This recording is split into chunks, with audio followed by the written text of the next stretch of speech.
Hey, what is going on, everyone? I know it's been a long time since I was here last, but I definitely want to read another blog of mine. It is on my website, graceandmamahood.wordpress.com. The link is in the bio. And of course, support your girl, share with other friends, and also follow.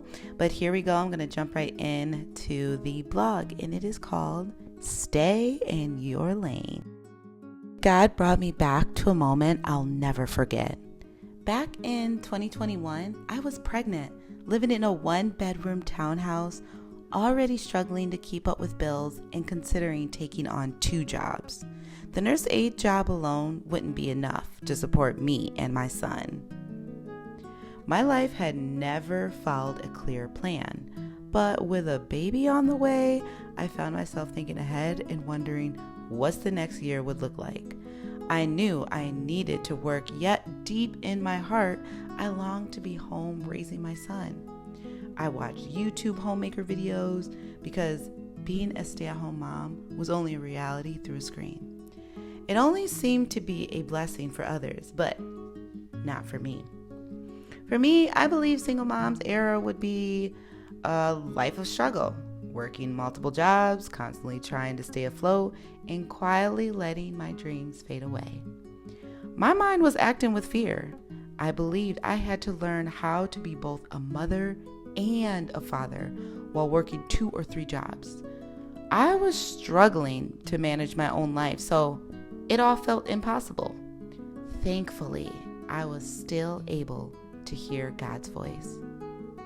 Stay in your lane, God said. I didn't understand.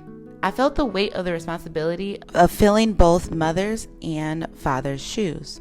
The roles were bigger than me. How was I supposed to stay in my lane when life was asking me to be everywhere at once? I'm here in 2026 with 1 job, grateful and fulfilled as a loving mother to my toddler Elijah.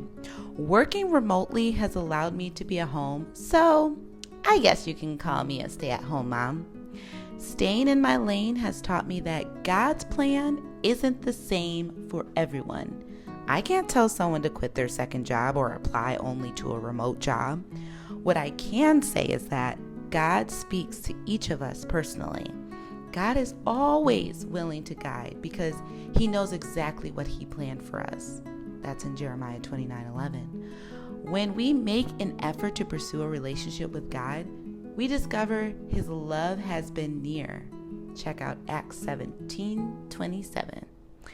Taking a leap of faith in following God is not scary because God never left our side. God doesn't always communicate in the same way. God speaks to me verbally, visually, and even physically. How do I know it's God? The Bible shows that God speaks in many different ways. So for an example, God spoke to Elijah in a gentle, small voice. That's in 1 Kings 19:12. Moses encountered God through a burning bush. That's in Exodus 3:4. And also God guided the Israelites through a cloud. That's in Exodus 13:21. God communicates uniquely, so it is important to stay in your lane and listen to what he is saying to you. The path God leads you to doesn't always make sense, but that is where faith grows. Do you think not getting a second job makes sense when I was struggling to pay bills? Absolutely not. I had my doubts with God's plans, but I was curious with what God could do in my life.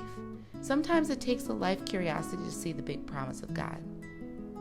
Loved ones offered helpful advice that seemed more reliable than the plans that God had given me. But this time, I made a decision that God's plan would be the only guidance I follow. It was no longer a backup plan. I became bold and may have looked crazy in the eyes of others. As the days passed and nothing seemed to come together, loved ones were concerned. Some would ask, why am I no longer doing yoga? Why not go back to school and get my master's degree? Why not get a second job? My answer was simply, I feel God wants me to do something else. Crazy, I know.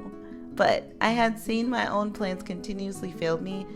I just wanted to walk this journey out with God. Walking a path with God can sometimes feel lonely, but God will provide that peace and joy to let you know He is near. The flesh is weak, but your spirit is willing to keep you moving forward. Matthew 26:41. You may feel discomfort, but once you see the beauty of the outcome, you will be able to relax. What was the last thing God told you to do? Write it down and place it somewhere you can see every day. This will allow you to make decisions that align with God's promise. Then allow God to lead you along the beautiful path He has designed specifically for you. Thank you for listening. That is my blog, and it's called Stay in Your Lane. I honestly really hope this blog encourage you and also let you look in your own life and see, okay, what is one thing that God wanted me to stay in, but I probably don't trust Him. I am asking you to take that leap of faith and stay in your lane with God. See what God will do, and I promise you, you will not be disappointed. But once again, like, share, support your girl, subscribe.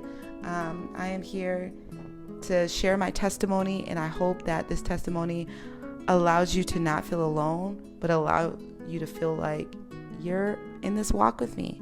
So I hope you enjoy yourself. Bye.